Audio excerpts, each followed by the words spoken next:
점심 맛있게 드셨습니까? 수고해 주신 덕분에 저희들은 정말 맛있게 잘 먹었습니다. 우리 이여신도의 우리 권사님들 일조 권사님들과 또 공동 식사를 위해서 헌금하신 분 모두 고맙습니다. 다시 한번 감사의 박수 드릴까요? 고맙습니다. 감사합니다.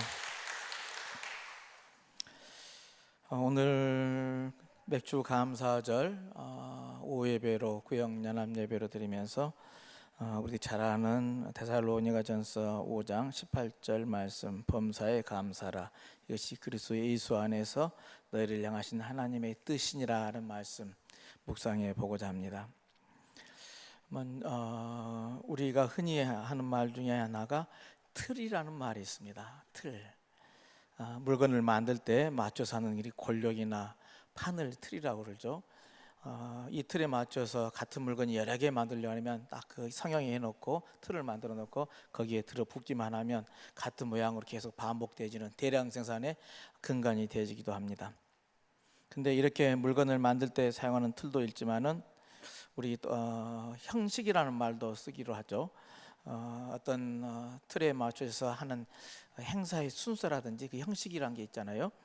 무슨 일을 진행할 때 틀에 맞춰서 진행해야 할 그 형식이 있습니다. 때로는 틀에도 맞지 않게 제 마음대로 한다라고 비판하기도 하고, 혹은 그 반대로 틀에 박히지 않고 자유스러워서 좋다라는 긍정적인 호응도 얻기도 합니다. 하여간 이 틀이라는 것에 알게 모르게 얽매여 사는 것이 우리들의 삶의 모습일진데요. 그래서 중요한 것은 어떤 틀을 가지고 있느냐가 정말 중요하다 저는 생각을 합니다. 사람마다 각기 가지고 있는 생각의 틀, 마음의 틀이라고 하는 것도 각각 다르죠. 모든 사람들이 자기 나름대로의 그 틀을 가지고 있습니다. 이것을 크게는 마음의 구조에 따라서 다를 수도 있고요, 적게는 마음의 상태에 따라 다를 수 있습니다.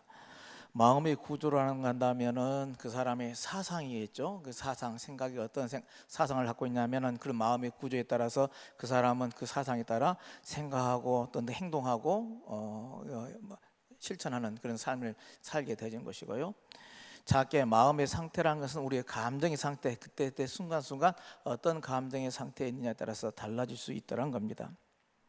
가령 같은 새소리를 들어도요, 동양 사람들은 뭐라고 표현합니까? 새가 운다라고 표현합니다. 근데 서양 사람들은 뭐라고 표현한지 아십니까? 새가 노래한다라고 표현한다 그렇습니다. 그게 이제 우리 동양과 서양이 가지고 있는 기본적인 그런 생각의 차이죠. 근데 이것을 마음의 상태로 좀 더 들어가 보면은요, 한참 그 새소리를 들을 때 자기가 본인이 자신의 감정 상태가 지금 남녀간의 사랑에 빠져 있다 한다면 그 새소리는 저 새도 사랑에 빠져서 참 달콤한 사랑에 속삭이는구나, 사랑을 속삭이는구나 라고 생각할 수도 있지만, 그러나 어쩌다가 그 사랑하는 관계가 깨져 버려서요, 이제 이별의 처해 있다면, 사랑이 깨져 버려 있다면 그때 들리는 새소리는 아이고 저 새도 임을 잃고 밤새도록 슬피 우는구나 라고 생각을 한다는 겁니다. 근데 이게 어디 들리는 소리만 그렇겠습니까? 보이는 시각도 그렇고 느끼는 감정도 그렇더라는 겁니다. 어떠한 마음의 틀을 가지고 살아가냐에 따라서 받아들이는 것도 다를 수 있다는 것을 내가 전제로 말씀을 드리고 있는 것이죠. 그게 같은 사명을 가지고도 기쁨으로 받아들이는 사람이 있는가 하면 그 사명을 왜 나한테 이 일을 시켜 하면서 짜증과 불만으로 받아들이는 사람들도 있다는 겁니다. 가령 예를 들어서 교회에서 우리 전도합시다, 우리 총동원 주일입니다, 우리가 전도합시고 새신자를 오게 합시다라고 이 사명 앞에 했어요. 어떤 사람은 아이고 전도해도 되지도 않는 거 뭐 때문에 꼭 이렇게 해야 해? 라고 생각하는 사람이 있을 수 있고요. 그러나 또 어떤 사람은 때를 얻든지 못 얻든지 복음을 전하는 것이 성경 말씀이니까 해야지 라는 그렇게 생각하는 사람, 또는 전하는 것은 내가 할 일이고 열매는 하나님께서 주시는 것이지 라고 생각하는 사람, 그 근본 마음의 틀이 다르더라 하는 겁니다. 또 같은 사건을 놓고서도요, 그저 감사 여기는 사람이 있는가 하면 한탄과 원망과 시기와 질투로 만들어가는 사람이 있을 수 있습니다. 이게 무슨 말이냐 하면은 마음의 틀이 문제라는 이야기입니다. 내 마음이 어떤 틀로 결정되어 있느냐 하는 것이죠. 그 사람의 마음의 틀이요, 근본적으로 감사의 틀이라면요, 모든 것이 감사로 여겨지게 될 줄로 믿습니다. 아무리 섭섭한 일이나 어려운 일이나 슬픈 일이 할지라도, 얼마의 시간이 걸리더라도요, 반드시 이제 감사의 틀을 가지고 있는 사람이라면 감사로 나오게 될 줄로 믿습니다. 틀이 그렇게 생겼거든요. 그 틀에 이미 감사의 마음의 틀이 돼 있기 때문에요, 다른 게 나올 수가 없다는 겁니다. 반면에 그 근본 틀이요, 원망이나 불평인 사람은요, 아무리 감사한 일이 그 마음에 들어가도요, 곧바로 원망이 만들어지고 나아버리고 말더라 하는 겁니다. 희한하게도 불평하는 데는요, 시간도 걸리지 않습니다. 마치 준비된 것처럼 원망과 불평이요, 곧바로 튀어나오더라는 겁니다. 왜 그렇습니까? 평소에 그 근본 틀이 그렇게 생겼기 때문에 그렇습니다. 다른 게 나올 수가 없다는 겁니다. 아무리 기쁜 일, 좋은 일, 즐거운 일이요, 그 마음에 들어가도요, 오래가지를 못합니다. 곧 원망과 불평이 만들어져서 튀어나온다는 것이죠. 우리들의 감사와 염려라는 게 우리들 일상생활에 늘 반복돼서 우리에게 다가옵니다. 근데 이 감사와 염려라는 것이요, 아주 가까이서요, 서로 엇갈릴 때가 많습니다. 그게 그럴 것이 한쪽으로 생각하면 걱정이 되진데요, 또 다시 다른 쪽에서 생각하면 그래도 감사할 거리가 되어지더라는 겁니다. 세상사가 다 그렇다는 겁니다. 영어에 생각하다라는 단어는 think라고 그러죠. 그리고 감사하다는 말은 thank라고 그러죠. thank라고 그렇습니다. 근데 그 어원이 think나 think나 같다는 겁니다. 같은 어원에서 왔다는 겁니다. 이 말은 즉슨 생각한다는 것과 감사한다는 것이요, 그 뿌리가 같다는 겁니다. 다시 말해서 먼저 무엇을 생각하느냐 하는 것과요, 어느 각도에서 생각하느냐 하는 문제라는 것이죠. 우리들이 흔히들 감사를 한다면 감사의 환경을 찾습니다. 그리고 감사하지 못하는 것에도 환경 탓을 많이 하게 되집니다. 내 환경이 이러하니까 내가 감사가 안 나오지라고 이렇게 우리는 불평불만을 하게 되진다는 것이죠. 그렇다면 환경이 달라지면 감사가 나올까요? 그렇지 않습니다. 항상 불평불만 있는 사람은요, 환경이 달라진다고 해서요, 감사가 나온 것은 아니라는 이야기입니다. 이 환경이 달라진다고 감사한 게 아니란 것이죠. 세상이 달라져야 감사할 수 있게 되는 것이 아니란 겁니다. 감사는 생각을 가진 사람이요, 감사하게 되어지더라는 겁니다. 겸손한 사람이 감사할 수 있는 것입니다. 더 나아가서요, 믿음 있는 사람은요, 감사할 수 있는 사람인 줄로 믿습니다. 아무리 환경이 바뀌고 여건이 바뀌고 세상이 달라지기를 한평생 기다려도요, 마음의 틀이 감사의 틀이 아니라면 그 사람 입에서는 감사란 말은 절대로 나올 수가 없다라는 이야기입니다. 여러분, 겨울에 되면은 길거리에 붕어빵 장수들이 나오게 되지죠. 근데 붕어빵 만드는 그 틀을 가만히 묵상을 해보면요, 거기서 교훈을 얻을 수가 있습니다. 붕어빵 틀에서는요, 정확하게 붕어빵 모양만 나옵니다. 거기에 토끼가 나오지도 않고 토끼 모양도 나오지도 않고요, 그 다음에 핑크퐁이 나오지도 않고요, 아기상어가 나오지도 않습니다. 다른 형태가 나올 수가 없는 것이에요. 왜요? 이미 틀이 붕어의 틀이기 때문에 그 붕어빵만 나올 수밖에 없다는 이야기입니다. 어떤 재료를 들어가든, 그게 밀가루 반죽을 넣든 녹두 반죽을 넣든 도토리 전분을 넣든 모양은 항상 붕어빵 모양만 나올 수밖에 없습니다.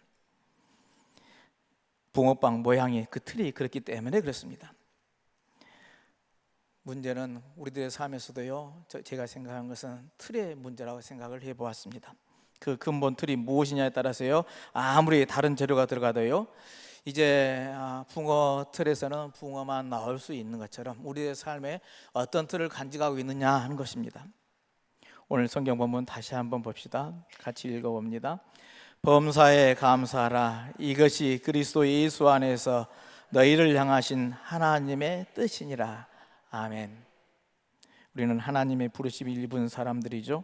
우리를 부르신 하나님께서요, 우리를 향하여서 원하신 바가 있는데, 그것이 모든 일에 감사하라는 것입니다. 범사에 감사하라, 모든 일에 감사하라는 겁니다.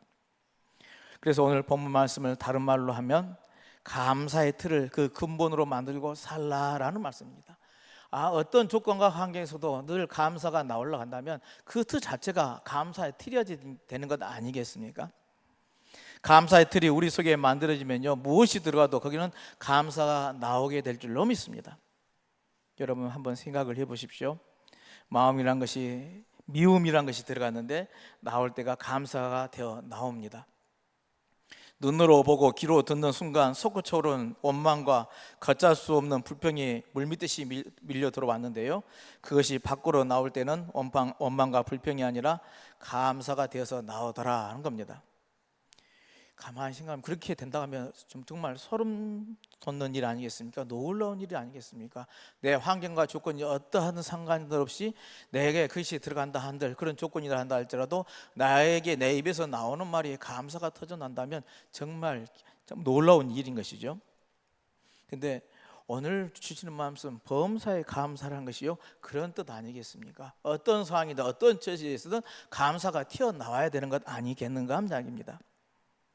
살다 보면 분명히 인간적인 입장에서 혹은 현실에서요, 인간적인 고민이나 아픔이나 또는 슬픔, 미움, 시기, 질투, 하여간 볼 일 안 볼 일, 겪을 일 겪지 말아야 할 일 모두를 보고 겪는데, 그래서 당연히 더 그 큰 불평이 되어서 나와야 되는데요, 더 많은 원망이 돼서 쏟아져야 할 텐데 그게 아니더라는 겁니다. 이상하게 무엇인지 들어가면 감사가 되어서 나옵니다. 왜 그랬습니까? 내 속에 감사의 틀이 자리 잡고 있을 때 그렇게 되게 될 줄로 믿습니다. 범사에 감사라, 이 말씀의 의미는 내 마음 속에 감사의 틀을 만들고 그렇게 살아가라는 말씀인 것이죠. 얼마나 매력적입니까? 여러분의 지금 상태는 어떻습니까? 도무지 이해가 되지 않는 이런 현상이 여러분에게도 일어나고 있습니까? 아니라 한다면 우리에게 필요한 것이 무엇이겠습니까? 감사의 틀이지 않겠습니까? 감사의 틀이 내 마음밭에 탁 들어 앉아 있다면 어떤 상황이든 어떤 조건이든 항상 내가 그 무엇이 들어가든 범사에 감사하게 될 줄로 믿습니다. 오늘 우리에게도 이런 감사의 틀이 있어야 그리스도인인 줄로 믿습니다.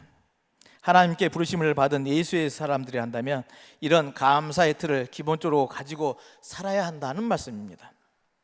오늘 본문이 그게 하나님의 뜻이랍니다. 범사에 감사라, 이게 하나님의 뜻이냐라 하는 말씀이, 이렇게 어떤 상황이든 어떤 처지든 내 마음속에 감사의 틀이 있어서 내 상황과 조건이 어떠한다는 것을 집어였더라도 그 틀로 복사해 나오면 감사만 나올 수 있는 그 마음 받쳐야 한다는 것이죠. 범사에 감사라는 말은 이 조건 없는 감사를 말하고 있습니다. 주셔야 감사하겠고 주어져야 감사한 것이 아니라 감사하고 보니 모든 게 얻는 것이고 감사하고 보니 더 좋아지더라는 겁니다. 범사에 감사란 말은 이 현실에 대한 만족을 의미하고 있습니다. 평안해서 감사한 것이 아니고 감사하니 평안해지는 것이죠. 부자여서 감사한 것이 아니라 감사의 마음으로 보니 내가 부자요 부족함이 없더라는 겁니다. 이런 기쁨과 감사 속에 사는 것이 우리를 향하신 하나님의 뜻이라고 오늘 사도 바울은 권면합니다. 내 마음에 이 감사의 틀을 간직하고 언제나 범사에 감사하는 그런 삶이 되시기를 다시 한번 주님의 이름으로 축원을 드립니다. 하나님, 오늘 맥주 감사절을 맞아 하나님께 감사하며 다시 한번 저희들의 마음밭을 들여다봅니다. 저희들의 마음밭이 감사의 틀로 짜여지게 하여 주옵소서. 무엇이 들어가든 감사가 튀어나오는 믿음의 삶이 되게 하여 주옵소서. 범사에 감사라, 이것이 우리를 향하신 하나님의 뜻이라 하신 말씀을 간직하며 언제나 범사에 감사하는 귀하고 복된 믿음의 삶이 될 수 있도록 은혜 베풀어 주옵소서. 예수 그리스도 이름으로 기도하옵나이다. 아멘.